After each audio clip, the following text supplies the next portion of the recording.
For 6 days after Amelia Earhart disappeared, people all over the world swore they could hear her voice.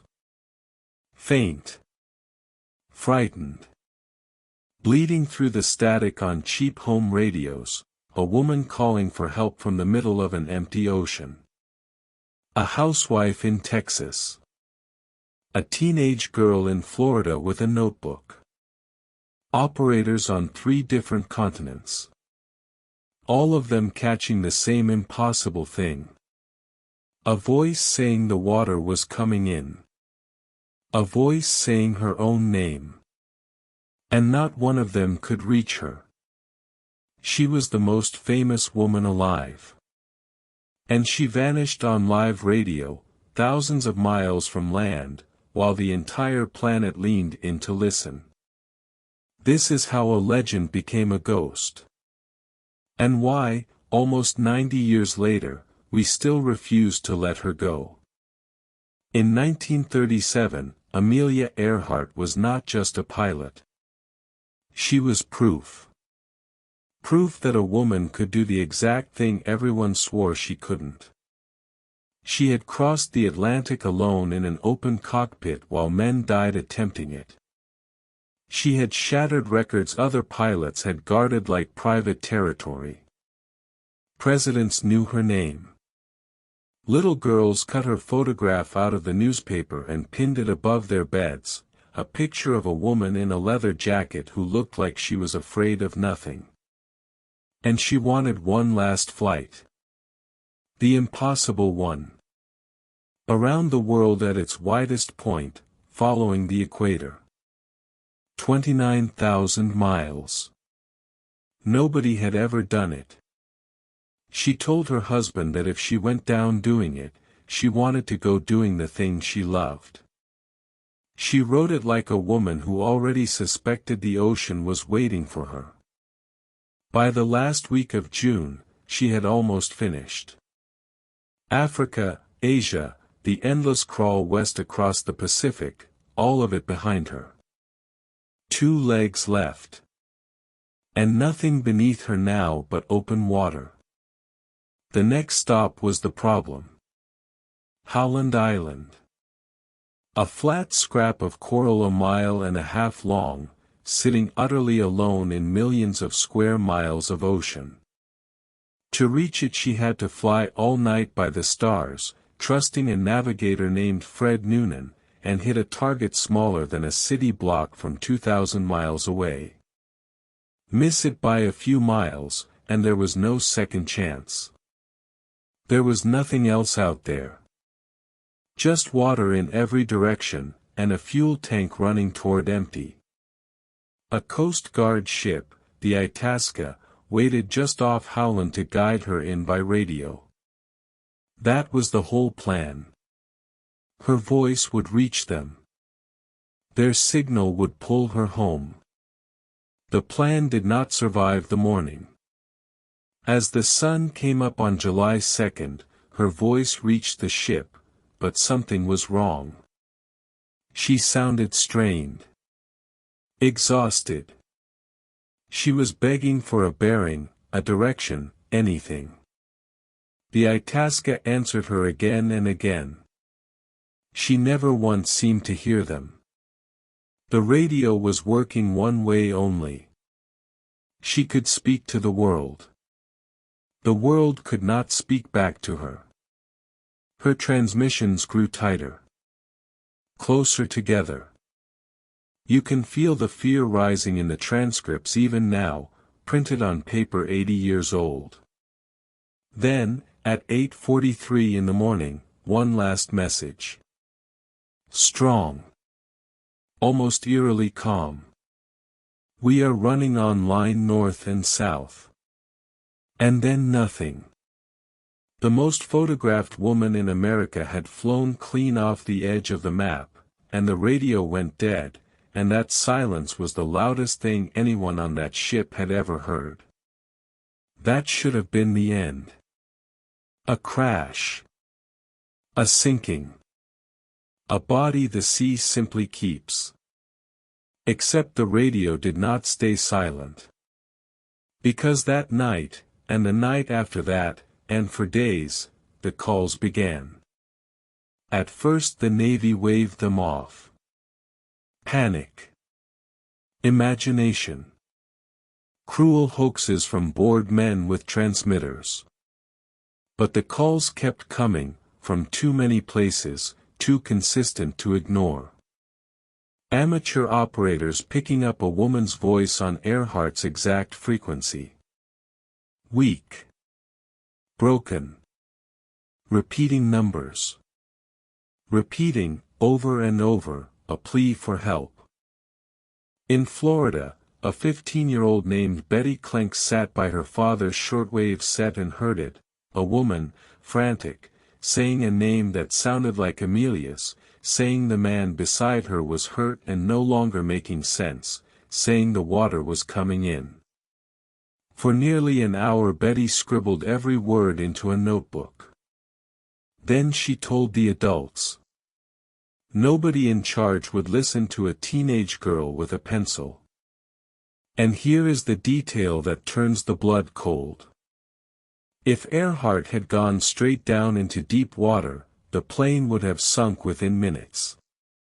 A radio underwater is just wreckage.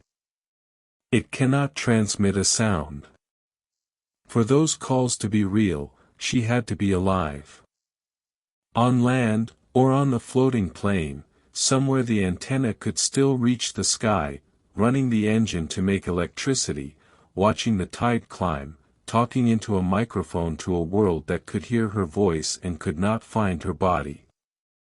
Slowly dying, out loud, for days. And that is where this stops being a story about a pilot, and becomes a story about us.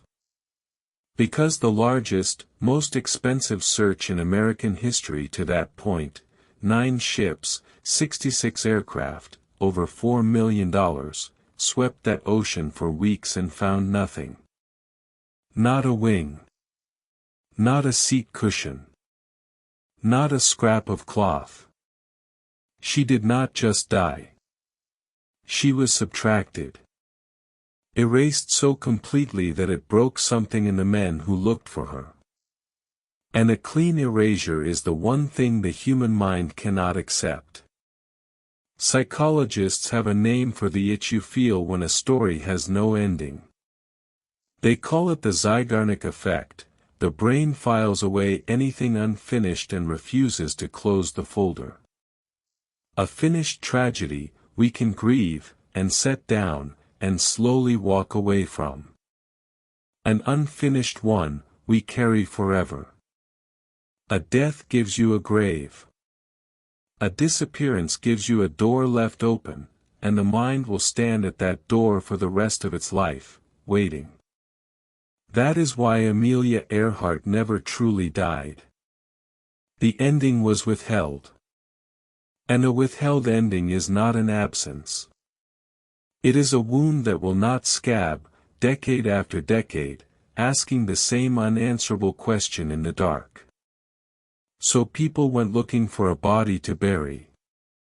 A search party landed on a deserted island south of her route, Gardner Island, a place now called Nikomaroro. Uninhabited. Nothing there but crabs, coral, and killing heat. Years later, another expedition found something on that same island. Bones. A partial human skeleton, scattered by animals.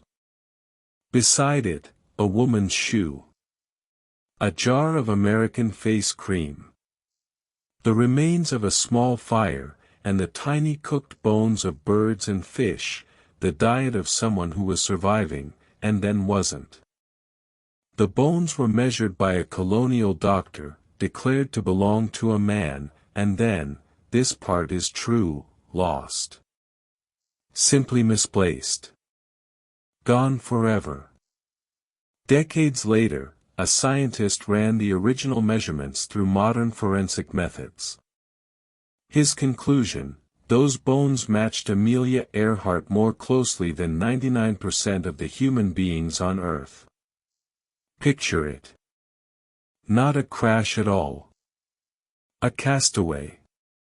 The most celebrated woman in the world, who had dined at the White House, alone on a strip of burning coral, drinking rainwater, eating seabirds, working the radio each night as the batteries drained, dying slowly within reach of a rescue that flew right past her. We may never prove it. And that is exactly the point. Because more searches followed. And more. Sonar sweeps. Deep-sea robots crawling the seabed. Bone-sniffing dogs flown to a dot in the middle of the Pacific. Every few years, a new expedition, a new headline, a new promise that this time we will finally know.